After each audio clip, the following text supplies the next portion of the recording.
देखिए, भूपेंद्र हुड्डा का फ़ायदा भी है और नुकसान भी है। फ़ायदा ये है कि एक वर्ग उसके साथ खड़ा है।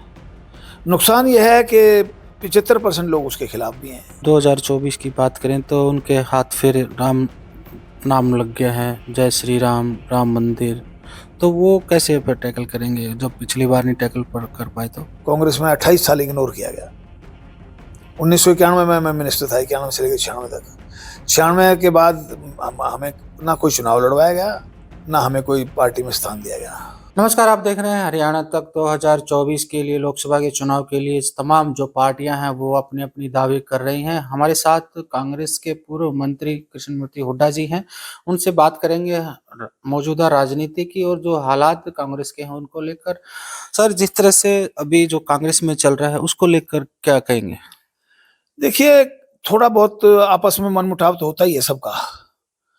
और शैलजा जी और रणदीप सुरजेवाला और किरण चौधरी अच्छा काम कर रहे हैं, लोगों को जोड़ रहे हैं, उनकी सभाएं बड़ी भव्य हो रही हैं।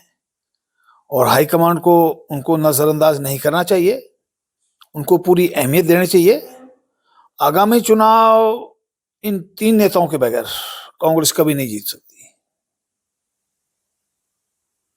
लेकिन भूपेंद्र हुड्डा को टक्कर दे पाएंगे? क्योंकि जो कुमारी शैलजा हैं, महासचिव भी प्रभारी भी रहे हैं, और रणदीप सुरजेवाला भी राष्ट्रीय महासचिव हैं। तो पद तो है, हाई कमान उनको पूरे पद दिए हैं। लेकिन हरियाणा की बात करें तो वो वहाँ जो भूपेंद्र हुड्डा का जो कद है वहाँ खड़े नहीं हो पा रहे। देखिए, भूपेंद्र हुड्डा का फायदा भी है और नुकसान भी है। फायदा यह है कि एक वर्ग उसके साथ खड़ा है। नुकसान यह है कि 75% लोग उसके खिलाफ भी हैं, क्योंकि ऐसी जब ये 10 साल चीफ मिनिस्टर रहे, इस प्रकार की ऐसी घटनाएं होगी।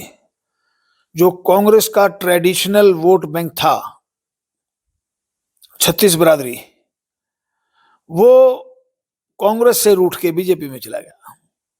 2009 तक बीजेपी की 4% वोट थी। 14 में एकदम से 40% वोट कैसे होगी? तो ये 40% वोट हुई भूपेंद्र हुड्डा की गलत नीतियों की वजह से।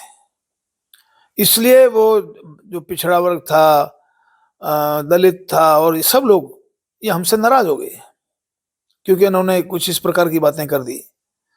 तो मैं समझता हूं कि कांग्रेस पार्टी अगर ये सब इकट्ठे होकर लड़ेंगे तो कांग्रेस टक्कर दे सकती है। अगर ये इकट्ठे होकर नहीं लड़ेंगे तो बहुत मुश्किल हो जाएगा। लेकिन 2019 की बात करें तो 2019 में एक भी सीट नहीं आई। 2019 में कुछ ऐसे फैक्टर थे कि मोदी जी ने सर्जिकल स्ट्राइक करवा दी। पुलवामा में हमारे सीआरपीएफ के जवान मारे गए, तो सर्जिकल स्ट्राइक का पूरा असर पूरे इंडिया में गया, और कांग्रेस पार्टी उसको सही ढंग से टैकल नहीं कर पाई। हमारा अगर नेतृत्व सही ढंग से इनको टैकल करता सर्जिकल स्ट्राइक को, तो हम मुकाबले में आ सकते थे। लेकिन उन्होंने इस ढंग से चुनाव लड़ा कि बीजेपी ने पूरे हरियाणा में सुपड़ा साफ कर दिया कांग्रेस का।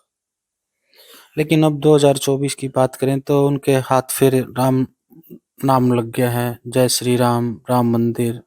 तो वो कैसे फिर टैकल करेंगे जब पिछली बार नहीं टैकल पर कर पाए तो? देखिए, वो राहुल गांधी लगे हुए हैं, वो 6200 किलोमीटर की पद यात्रा कर रहे हैं, और वो लोगों को समझाने की कोशिश कर रहे हैं पूरा। ठीक है, भगवान राम का मंदिर बनाने का श्रेय बीजेपी को जाता है, क्योंकि उन्होंने शुरू से ही कहा था मंदिर यहीं बनाएंगे। तो इसलिए मैं कहता हूं कि ये एक अच्छा काम हुआ है, इसका क्रेडिट बीजेपी को है, और ये कोशिश करेंगे इस क्रेडिट को भुनवाने की। वो तो टाइम बताएगा कि बीजेपी उस क्रेडिट को ले पाएगी या नहीं ले पाएगी, लेकिन वो पूरी कोशिश करेंगे। रोहतक लोकसभा की बात करें तो रोहतक लोकसभा से बीजेपी के मौजूदा सांसद अरविंद शर्मा है, और राज्यसभा सांसद दीपेंद्र हुड्डा जो कांग्रेस के हैं उन्होंने दावेदारी कर दी है कि रोहतक से वो चुनाव लड़ेंगे। तो क्या आप तैयार हैं उनको टक्कर देने की? आपकी भी क्या दावेदारी है रोहतक लोकसभा चुनाव के लिए? देखिए, मेरा मन है चुनाव लड़ने का। अपनी जिंदगी के आखिरी पड़ाव पे हूँ। 75 साल के हो चुका हूँ पिछले महीने, और मेरा मन है चुनाव लड़ूं। अभी फिलहाल मैं कांग्रेस में हूँ। मैं कांग्रेस से भी कोशिश करूंगा, क्योंकि दीपेंद्र पिछली बार हार गया। तो दीपेंद्र का तो लिए बड़ी कठिन डगर है। तो इसलिए मैं सोच रहा हूँ कि मैं रोहतक से कांग्रेस के लिए ट्राई करूं। आप अपनी दावेदारी पेश करेंगे? 100% दावेदारी पेश करूं। मैं सबसे सीनियर मोस्ट कांग्रेस का आदमी हूं। 1974, 40 साल हो गए। 40 साल से मैं निरंतर मैं 40 नहीं, 50 साल हो गए। मैं 50 साल से कांग्रेस का एक्टिव कार्यकर्ता हूं। और मैंने रोहतक के अंदर हरियाणा का सबसे बड़ा आंदोलन स्टूडेंट्स का हुआ 1977 में, मैंने कहा, जिसमें मेरे पे डकैती की धारा लगाई। 1 महीना मैं जेल में रहा, लेकिन स्टूडेंट्स में मेरा साथ दिया। स्टूडेंटों ने मेरे केस वापस लेने के लिए देवीलाल सरकार पे फिर दबाव डाला, फिर आंदोलन किया, और उस आंदोलन के बाद देवीलाल ने हमारे सबके केस वापस करा दिए। तो मेरा रिकॉर्ड बहुत अच्छा रहा है। सीनियर मोस्ट हूँ, पूरे हरियाणा में सबसे सीनियर मोस्ट हूँ। और मेरी जो 5 साल थी, वो मेरी छवि मेरे इलाके में बहुत अच्छी है। आप उसका वेरीफाई भी कर सकते हैं, पता लगा सकते हैं। और मैं अरविंद शर्मा को और बीजेपी को टक्कर दे सकता हूँ, अगर वो ईमानदारी से कांग्रेस अगर मेरा साथ देगी, तो मैं निश्चित तौर पे मैं इनको बीजेपी को हरा सकता हूँ। अगर टिकट नहीं दिया तो? टिकट नहीं दिया तो अपने साथियों से पूछेंगे क्या करें। साथी अपने जिंदाबाद में 25 तारीख को गढ़ी सांपला कलोई के एक गांव है मकड़ौली कला, उसके अंदर एक भव्य जनसभा कर रहा हूँ, कलोई हल्के की। तो उसमें इतनी बड़ी संख्या में लोग आएंगे, आप अंदाजा नहीं लगा सकते। मेरी लाइफ की सबसे बड़ी जनसभा होगी। उसके लिए मैंने तैयारियां शुरू कर दी हैं, मेरे साथियों से संपर्क करना शुरू कर दिया है। और मैं अपने साथियों को दल बल के साथ 25 फरवरी को मैं ये बहुत बड़ी जनसभा करूंगा। जो कांग्रेस है, भूपेंद्र हुड्डा जो यहाँ के नेता माने जाते हैं, उनके द्वारा जो आप लोगों की अनदेखी की गई है, क्या बीजेपी के भी संपर्क में है, या संपर्क में कुछ नेता आपसे बातचीत के लिए आए थे कि बीजेपी में न्योता में देने के लिए? नहीं, न्योता तो नहीं, बातचीत तो होती रहती पॉलिटिक्स में।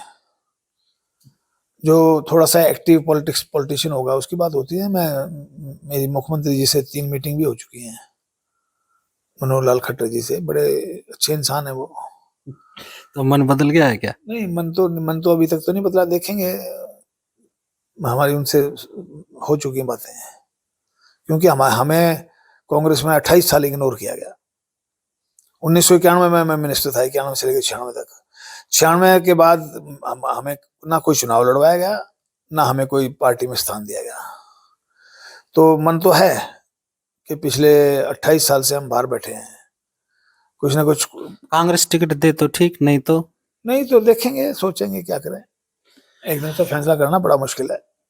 ये थी कृष्णमूर्ति हुड्डा जी, जिनका कहना था कि जो कांग्रेस में वो कर्मठ जो रहे हैं, उन्होंने 50 साल तक जो पार्टी की सेवा की है, लेकिन जो 28 साल से लगातार अनदेखी हुई है, और भूपेंद्र सिंह हुड्डा और के कारण जो गुटबाजी है प्रदेश में, उनको लेकर भी चर्चा की। खास बात उन्होंने ये कहा कि वो अब 75 साल के हो गए और उम्र के आखिरी पड़ाव में चुनाव लड़ना चाहते हैं, और रोहतक लोकसभा चुनाव से उन्होंने अपनी दावेदारी की है कि वो रोहतक लोकसभा चुनाव से बीजेपी के खिलाफ लड़ सकते हैं। उन्होंने कहा अगर पार्टी टिकट नहीं देगी तो वो दूसरी पार्टी में भी जा सकते हैं।